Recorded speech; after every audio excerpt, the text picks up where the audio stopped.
C'est l'homme aux 1000 tours, Muse, qu'il faut me dire. Celui qui t'enterra quand de Troie élut piller la ville sainte. Celui qui visita les cités de tant d'hommes et connut leur esprit. Celui qui sur les mers passa par tant d'angoisses, en luttant pour survivre et ramener ses gens. Dans l'Odyssée d'Homère, Ulysse voulait juste rentrer chez lui après la guerre de Troie. Mais il s'est perdu en Méditerranée et a mis 10 ans pour retrouver son île Ithaque. Au cours de cette errance, il a découvert de nouveaux horizons et un tas de personnages comme le Cyclope et les sirènes. Nous sommes partis à la rencontre de ces monstres sacrés et à la découverte des traces qu'Ulysse a laissées dans la conscience des gens 3000 ans après son passage. C'est avec un ancien voilier de course et une équipe de jeunes cinéastes et photographes que nous nous lançons dans une nouvelle odyssée sur les traces d'Ulysse. Petit rappel. Une tempête souffle Ulysse dans un autre monde, le pays des lotophages. La peur d'y rester par l'oubli provoqué du lotos les fait repartir aussitôt. Arrivés chez les Cyclopes, ils se font capturer par Polyphème, sont obligés de l'aveugler pour fuir et se sauvent en Éolie où ils sont bien accueillis. Ulysse quitte le royaume d'Éole avec comme cadeau une outre dans laquelle sont enfermées les tempêtes. Il arrive en vue de sa patrie, s'endort et, se tournant l'un vers l'autre, ils se disent entre eux « Et voyez ce qu'il vient de recevoir encore pour avoir su gagner le cœur de cet Éole. Allons vite, il faut voir ce que sont ces cadeaux, combien d'or et d'argent est caché dans cette outre. » Sitôt dit, on se range à cet avis funeste. Le sac est délié, tous les vents s'en échappent, et soudain la rafale entraîne mes vaisseaux et les ramène au large. Mes gens en pleurs voyaient s'éloigner la patrie. C'est bête, hein? La tempête les ramène au pays d'Éole, mais celui-ci refuse de les accueillir une deuxième fois. Nous reprenons la mer, l'âme navrée. Mes gens n'avaient plus le courage à peiner sur la rame. Après notre folie, où retrouver un guide? Durant 6 jours, 6 nuits, nous voguons sans relâche. Nous touchons le 7e au pays Lestrigon, sous le bourg de Lamos, la haute Télépile. Selon certains spécialistes, la Lestrigonie se trouverait en Sardaigne ou en Corse. Nous avons donc navigué pendant 2 jours et 2 nuits, voilier de course oblige, et le 3e jour, nous sommes contraints de nous arrêter dans une baie près des Bouches de Bonifacio pour attendre une meilleure météo, car les vents forts et contraires rendent le passage trop difficile.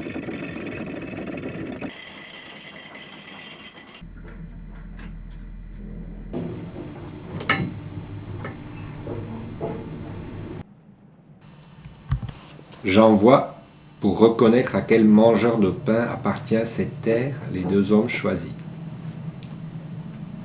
En approchant du bourg, ils voient une géante qui s'en venait puiser à la source de l'Ours, à la claire fontaine où la ville s'abreuve.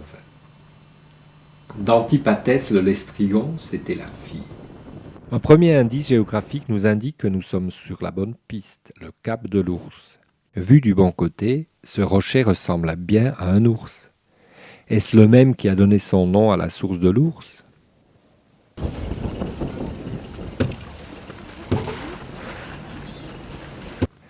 La description assez détaillée du port nous incite à aller voir Bonifacio en Corse.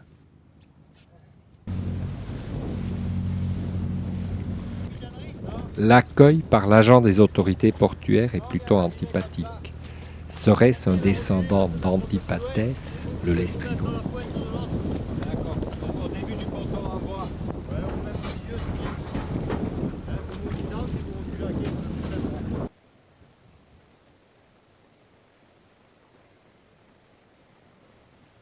Nous entrons dans ce port bien connu des marins. Une double falaise à pic et sans coupure se dresse tout autour, et 2 caps allongés qui se font vis-à-vis au devant de l'entrée en étranglent la bouche. Ma flotte s'y engage et s'en va jusqu'au fond.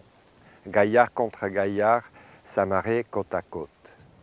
Voilà les mots d'Ulysse en parlant du port de la Lestrigonie.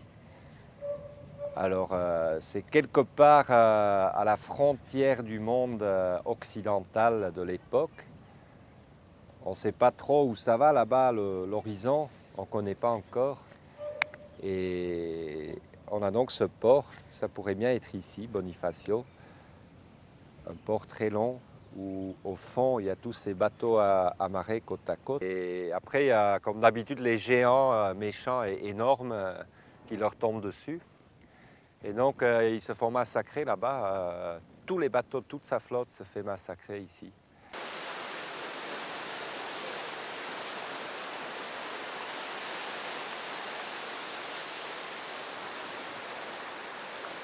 Et moi je me suis dit, comme ils étaient un peu mal accueillis, oui. Est-ce que dans le côté des séparatistes corses, est-ce qu'il y a une tradition comme ça de défendre un peu les gens des îles sont déjà refermés entre eux. Hein. Ils sont jaloux de leur isolement.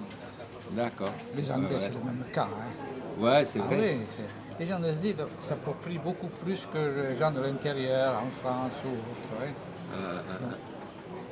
Noi non siamo forti, siamo Bonifazi. Ah, sì, capito? Sì, sì. È meglio così. Va bene, grazie. No, al contrario.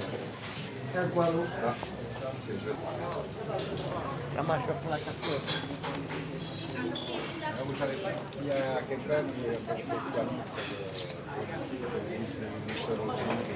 Et est-ce qu'il y a quelque part un esprit aussi un peu de séparatiste, peut-être pas séparatiste corse, mais séparatiste la blague voudrait que si jamais on devait se retrouver un jour dans une situation délicate, on risquerait bien de devenir tout simplement autonome de tout le monde, puisque le bonifacien a une vieille tradition d'autonomie.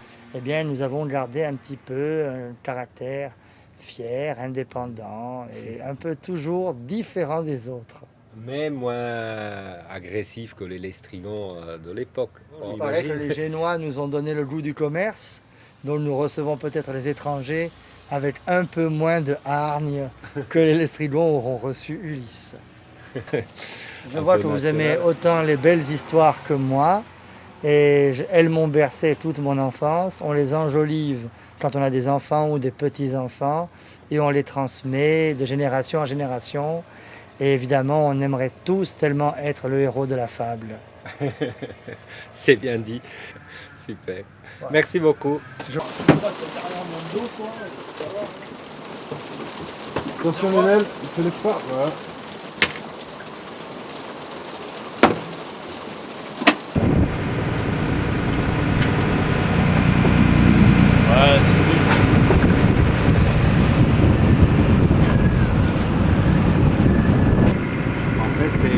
Le fond il monte de 3000 mètres à 50 dans un détroit.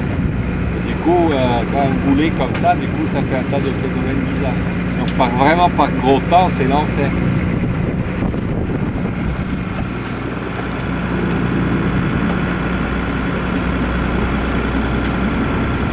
Ah, ça rentre pas, hein. Ah, là, il y en a eu. Ouais.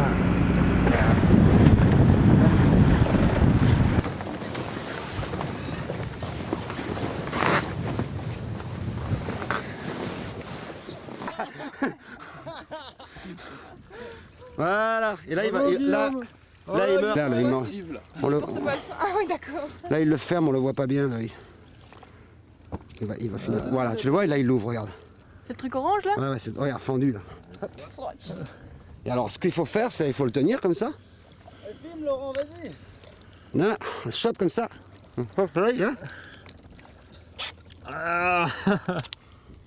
Voilà. Tu vois l'œil? Et après tu le. Tu l'as dans la bouche. Ah, si tu veux. Hein. Faut l'avaler. Hein?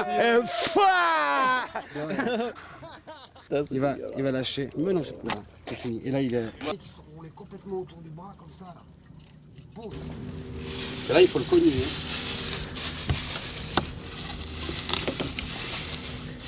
Hein. Non, on dirait direction Tempio Pausania. Donc là, déjà, il y a deux trucs. Hein. Là, il y a les nurags et l'autre. Nous nous arrêtons dans une baie de la Costa Smeralda pour aller découvrir les nurags, civilisation contemporaine d'Ulysse, donc éventuellement le peuple qui a inspiré Homère pour inventer les lestrigons. Nous avons la chance de tomber sur une équipe d'archéologues et la spécialiste de la culture nuragique, qui sont en train de faire des fouilles importantes. Ipotizzare che la Sardegna fosse la terra delle stregone, in particolare la Gallura, certo è una cosa possibile, ma sempre mantenendoci su quella falsariga leggendaria nella quale Omero si è mosso. Non abbiamo assolutamente nessuna testimonianza diretta che possa accreditare questa teoria, questa ipotesi. Tomba di giganti è una maniera di indicare la tomba dei nuraghici, ma che ha dato la tradizione. Nelle fonti non troviamo nominate le tombe di giganti, ma è la tradizione locale che ha attribuito a figure gigantesche la costruzione di queste tombe, perché sono fatte con grosse pietre, e solo per questo. Una civiltà intanto molto articolata e molto aperta ai contatti col resto del Mediterraneo, una civiltà che sapeva utilizzare molto bene il bronzo, erano i principali produttori insieme ai ciprioti. E che questo contatto della Cipria qua, chi è che navigava? I ciprioti o Anche i sardi. Anche i sardi. Sì. In questo senso i lestrigoni, dunque non corrisponde questo carattere di... Questo carattere così bellicoso, di difesa. E quindi quando Omero sa che in Sardegna vive una popolazione così forte, una civiltà che ha tanto potere in terra e in mare, la pensa molto aggressiva, che si difende immediatamente, che vede il nemico sempre, in ogni caso, anche quando questo non esiste. E anche per fare un eroe del suo eroe. E per fare un eroe, esattamente per quello, per fare un eroe del suo eroe, del suo personaggio. Va bene, grazie tanto. Niente.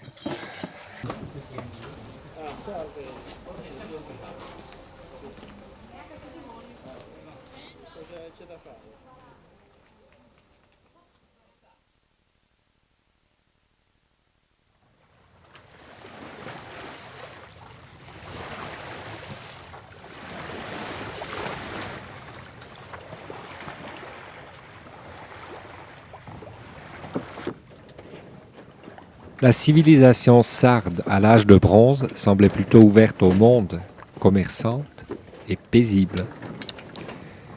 Est-ce vraiment à cet endroit qu'Ulysse s'est fait massacrer toute sa flotte, excepté son propre navire? Peu importe vraiment. Pour le bon déroulement de l'histoire, Homère avait besoin d'une frontière occidentale du monde infranchissable. Et si Ulysse se fait vaincre, c'est forcément des géants invincibles.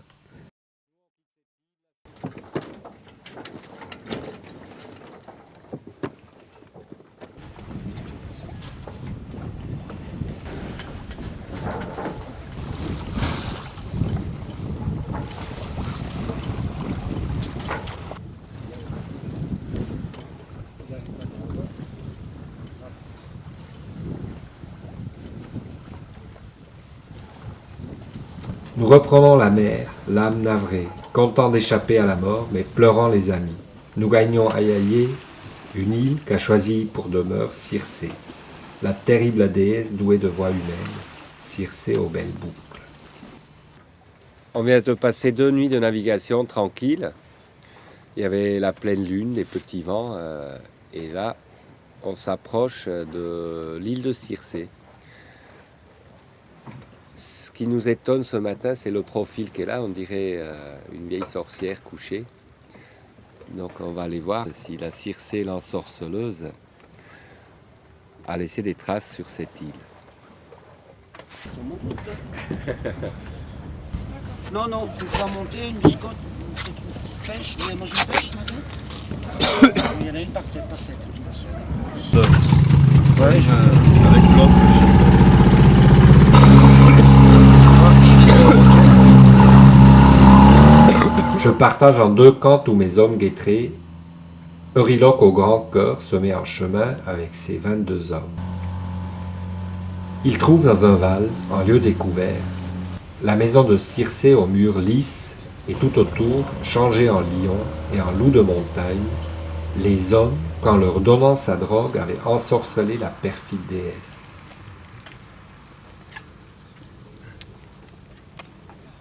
Ils entendent Circé chanter à la belle voix et tisser au métier une toile divine. Et la cour, elle sort, ouvre sa porte reluisante et les invite. Et voilà tous mes fous qui la suivent. Flairant le piège, seul Euryloque est resté. De sa baguette alors la déesse les frappe et va les enfermer sous les tecs de ses porcs.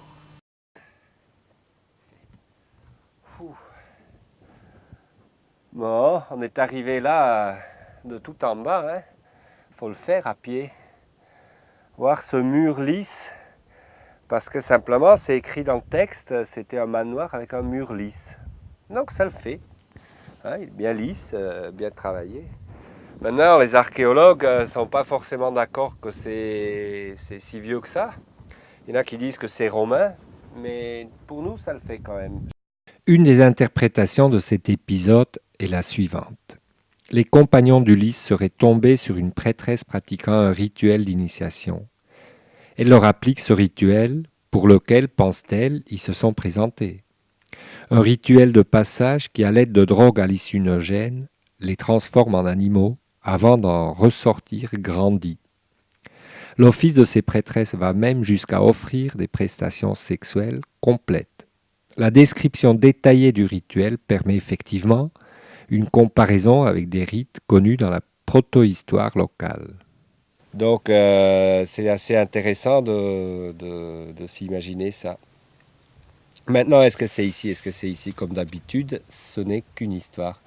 Entre-temps, nous allons laisser ces murs lisses et nous allons voir si on trouve d'autres pistes. Ce qui m'intéresse ici aussi, c'est les herbes. On va voir si on trouve un herboriste qui peut nous expliquer de quoi ils ont été drogués, ces bonhommes. Voilà. De retour au village, nous rencontrons il professore Felice de Diamante, qui nous fait des révélations intéressantes. Che dall'incontro di Ulisse e Circe nasce Telegono, gonos, gonadi, generato distante, mentre da Penelope, l'elemento femminile è importante, e Ulisse nasce Telemaco, Macos, combattere a distanza, non so, lanciava il giavellotto, lanciava i sassi, non lo so. Dall'incontro, adesso andiamo avanti, di Telegono, che parte dall'isola Ea e se ne va a trovare il padre in Grecia. Ulisse già è tornato ad Itaca, già ha rincontrato Penelope, parte per andare a trovare il padre. Purtroppo va a visitarlo nottetempo, non so perché, non riconosce il padre nel buio, si scontrano e muore Ulisse. Dall'incontro di Telegono e di Penelope nasce Italo, che qualifica tutta l'Italia, bella come teoria. Mentre Telemaco, ma è scritto, invece va a vedere per curiosità la Circe e viene sul posto. Dall'incontro di Telemaco con Circe nasce Latino, la gens latina. Eh bien, on en apprend de ces choses. Faut venir sur place pour découvrir les secrets de famille. Normal. Voyons, Télégonos et Télémaque, chacun à son tour, vont se substituer à Ulysse, face à la belle-mère ou l'amante, selon. Donc, Italo-Latino serait le fruit d'un double Oedipe. Vu la place que tient la mamma dans l'univers de l'homme italien, peut-être bien. Quoi qu'il en soit, nous avons envie d'en savoir plus sur cette fameuse Maga Circe. Nous partons à sa recherche pas loin de là, sur l'île de Ponza. Une autre candidate pour être Aiaie, l'île de Circé.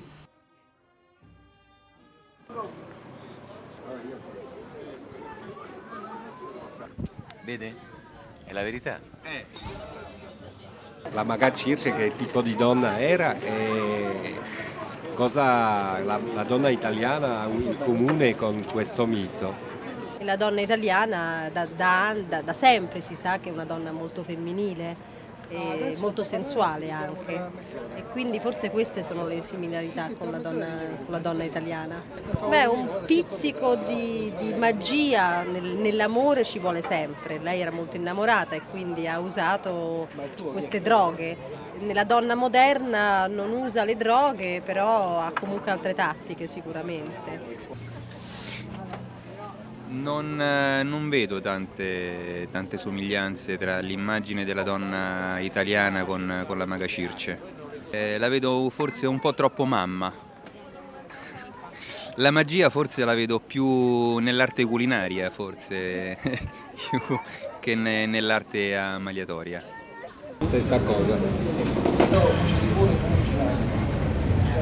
Maga Circe perché? Perché comunque si conosce la storia di Ulisse, che la Maga Circe ha trasformato tutti quanti i porci, quindi mio padre per buoni auguri, per fortuna, mi regala un maialino in diverse fogge, in diversi formati e lo fa tutti gli anni. E quindi infatti porta fortuna, va bene così. Il y a une collection là? Non sono tutti quanti però, C'è una candela qui dentro. Sì, fa una luce discreta. Una luce particolare. Infatti anche questo. E fa anche il rumore del maiale. Il y a pour les petits enfants.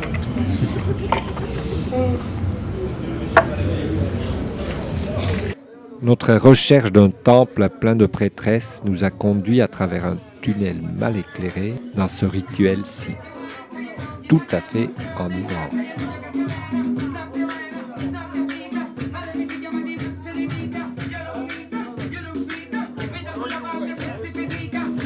Après cette longue nuit, nous avons rendez-vous avec Nino, le naturaliste, qui va nous éclairer sur les plantes que Circé aurait pu utiliser dans son breuvage. Per quanto riguarda le erbe che crescono poi sull'isola di Ponza, riguardo a questo ci sono varie leggende. Ora, sull'isola di Ponza in particolare ci sono alcune piante che sono endemiche, cioè sono tipiche, esclusive di quest'isola.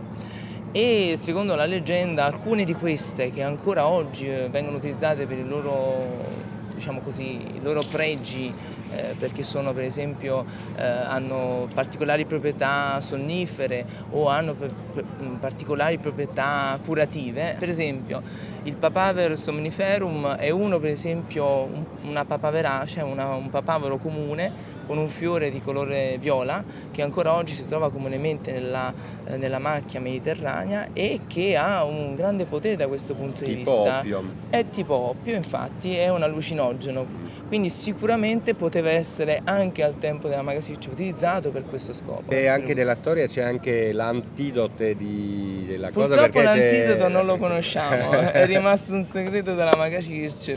Io vi ricordo per esempio che la mia bisnonna veniva chiamata la spiritista o la spiritista perché amava chiamare per esempio le anime degli api e via di seguito facendo orazioni. Ora, questi sono miti che sono stati sempre molto radicati nella popolazione locale e c'è sempre stato questo ritorno al mistero, allo spiritismo, la capacità di essere maghi e di maghe e di tramandarla poi di generazione in generazione. Va bene, grazie mille. Figurati, di niente, è stato un piacere.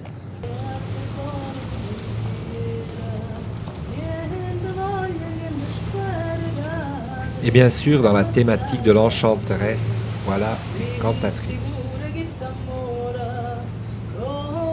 Infatti, oltre al canto famoso delle sirene, c'era anche questo canto poi della Maga Circe che dal suo antro, con la sua bella voce, richiamava a sé appunto tutti i naviganti che passavano. E dunque per lei come cantatrice è anche un piccolo lato di identificazione con questo personaggio. Sì, perché in effetti posso dire che io attiro molto i turisti quando canto, questo sì, quindi è un mio modo io sono un'incantatrice soprattutto di turisti. Te si fatta una vesta scullata, no cappello, quei nastri e quei rose, stive in mezzo a 300-400 e parlavo francese così. Fui l'autriera che t'ha incontrata, fui l'autriera a Toledo ignorsi. T'ha voluto bene a te, tu mi hai voluto bene a me, ma non ci mamma più, ma voto tu, distrattamente pensa a me.